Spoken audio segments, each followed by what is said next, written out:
Hey YouTube, it's Chris from Universe X.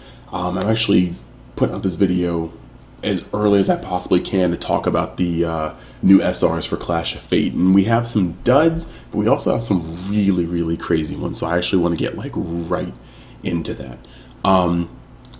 So jumping right into that, actually, I'm going to lie, not jumping right into that.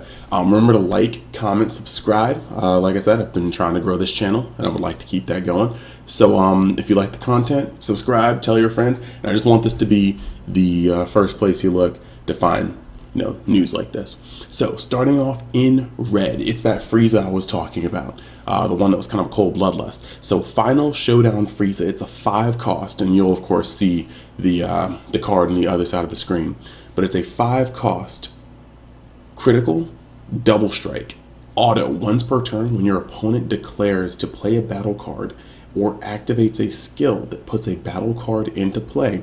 If your leader is a red Frieza's army, you may choose one card from your life and place it into your drop area. If you do, the battle card is played with its skills negated for the duration of the turn. This skill can be activated at counter timing. So I was a little wrong. I thought it was sacrifice Frieza's army, Red Frieza's army. I messed that up from Nats. But you crit your life to Bloodlust once per turn while he's on the field. Not as strong as per se, actually just tapping energy for Bloodlust, but this guy is a critical double strike at 25k, and that's nothing to scoff at. That's actually just like brutal. Moving forward, we've got Final Strike Bardock. This one I was talking about, barrier, permanent. There can only be one Final Strike Bardock in play in your battle area. He's a 5 cost, 2 blue, 3 colorless, 2500 or 25,000 attack. Auto, when this card is switched from rest mode to active mode, if your leader card is a Bardock's crew, your opponent chooses one card in their hand placed in the bottom of their deck. So of course, in a vacuum, sealed, or draft, this card is God. In constructed play, your opponent already has to be low on hand for this card to start to capitalize, But it's cool that it puts it back on the bottom and not on the top, so they can't just redraw it. But of course, you saw how the rest of the archetype works. It just kind of restands over and over again when you can get the right combination of cards on the field. For green, we actually have 2. The first one is Final Showdown Son Goku. Double strike. 5 drop, 3 green. Sorry, I keep going over. 5 drop, 3 green. It's like 3 a.m. and 2 colorless. But he's double strike auto. When a Krillin card with an energy cost of 4 or more in your battle area is KO'd by your opponent. If your leader card is green or black, play this card from your hand, and you can't play Final Showdown Son Goku for the duration of the turn.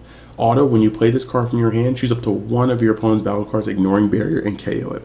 So it's kind of weird, it's kind of situational, but he comes off a Krillin, he comes down off of a Krillin being destroyed, and he instantly smokes something on the board regardless of what it is. So that's pretty neat for what it is. Next, odd spacing, but we'll work with it. Tenacious Spirit Son Gohan. He is a 1-drop SR.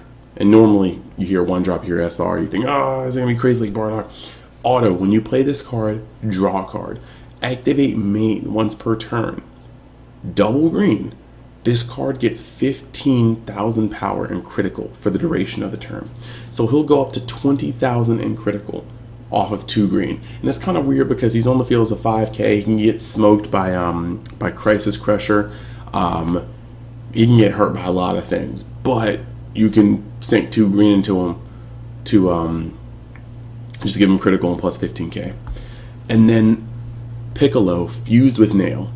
4-drop, he's the 4-drop that it's been kind of alluded to, Most of these things have almost name dropped their SRs by now. But Piccolo Fused with Nail, he's a 4-drop, yellow card, 3 yellow, 1 colorless, double strike with 20,000 base power. Activate main once per turn, choose one effect to activate, and that this card gains 3,000 power for the duration of the turn for each Namekian under this card. That can be a lot. Or if there are 3 or more Namekians under this card gains barrier until the end of your opponent's next turn. Then choose up to one of your opponent's energy and switch it to rest mode. That card cannot be switched to active mode until the end of your opponent's next turn. That is crazy control. It's one of my favorite in this set for SRs as far as they go, because this card easily gets those 3 Namekians under there, gives itself barrier, can tap down your opponent's energy, and it doesn't say that you can only have one. So you could potentially have multiples on the field and just start tapping down double red when your opponent has red, red, blue, blue, or all these color combinations. And I think that is excellent to have a card that controls like this. Now moving on, this one is my favorite. I don't know how they could make so many not busted cards and then just drop this one on us like it's just... Okay. Newfound Power Parunga. 3-drop. This card cannot attack. Activate main, switch this card to rest mode. If your leader card is black Shinron card, choose one. Draw 2 cards. Choose one of your battle cards. It gains plus 10,000 until the end of the turn, or end of your opponent's next turn. Or choose one of your opponent's battle cards, ignoring barrier. Then choose the rest of your and your opponent's cards in battle area, ignoring barrier, and shuffle them into their owner's decks. Okay. Bruh. Wow. Why? Like, it taps so your opponent can swing on this 3-drop 20k Parunga, but you can tap it and draw 2 cards.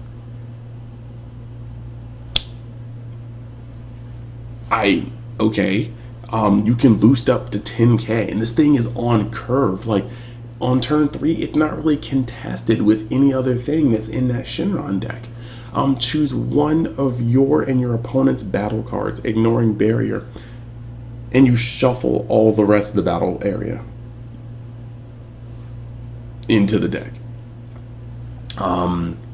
That's freaking crazy. And on 3 too, like, this is a massive bomb, and it's honestly scary to me because on 3 energy you could easily windmill this dude down and still have enough to play a 1-drop and keep defense open, or just keep 3 energy defense open, or even play a second play that turn. I mean, on 6 energy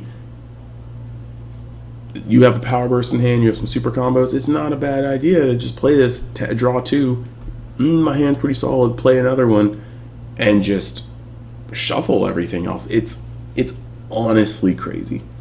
And the fact that you can choose one of your battle cards, one of theirs, you could just play this guy and tap him and shuffle everything, and then play another one and tap and draw 2 and just pass. Like, this card is on another level from some of the other ones.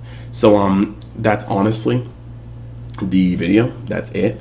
I just want to thank you guys for watching, and like I said, like, comment, subscribe. The video should be up fairly early for most of you guys, but I just wanted to get out the content as fast as possible. Thanks. You guys have a great night. Or early morning. I'll see you next time.